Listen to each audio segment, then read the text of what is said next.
Entonces, otra manipulación, otro engaño de la Watchtower.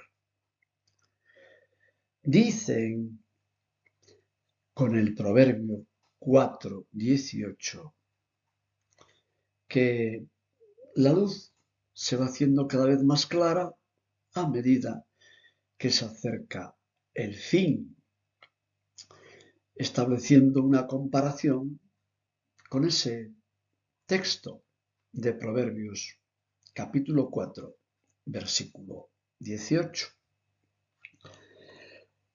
Pero es que ahí tenemos un asunto y tenemos que hacernos la pregunta. Vamos a ver, ¿este libro de Proverbios es didáctico o es profético? Pues muy sencillo. El rey Salomón no dice en la introducción que su libro de Proverbios sea un libro de profecías. Sin embargo, la Watchtower utiliza textos de ese libro, como es el caso de Proverbios, capítulo 4, versículo 18, como excusa para justificar sus errores cuando habla de esos nuevos entendimientos. Esto demuestra una vez más que la cúpula toweriana o de la Watchtoweriana, pero para abreviar, toweriana, pues eso, que es de lo que se habla, ¿no? En todas las emisoras, en los vídeos de la misma Watchtower, que son testigos de Jehová. Sabemos muy bien que no. Eso no es posible. Fue algo que se dijo en 1931, en una gran asamblea en Ohio, ya que el presidente Joseph Franklin Rutherford pues dijo eso, de que eran testigos de Jehová.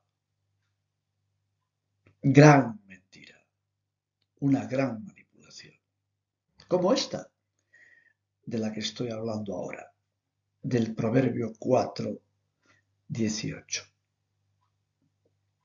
Es decir, que esta cúpula toweriana, cuerpo gobernante, otra tontería más, no hay por qué llamarle cuerpo gobernante a unos señores que tienen una responsabilidad mayor, pero quieren utilizar siempre palabras que sean, pues eso, atractivas, contundentes, que se inserten ahí en la mente de sus adeptos. Jesús no habló de un cuerpo gobernante, nada parecido. Todo eso es una prueba más de la manipulación, de la mentira y de la estafa que están llevando a cabo estos dirigentes. En fin, ahí lo tenemos. Una vez más, podéis vosotros leerlo y veréis que aquí no hay vuelta de hoja. Dado que manipula los textos bíblicos, pues entonces la Watchtower miente. Por mucho que los towerianos le den vueltas a este asunto, que sepan que miente. Y si la Watchtower miente, entonces no puede ser la verdad.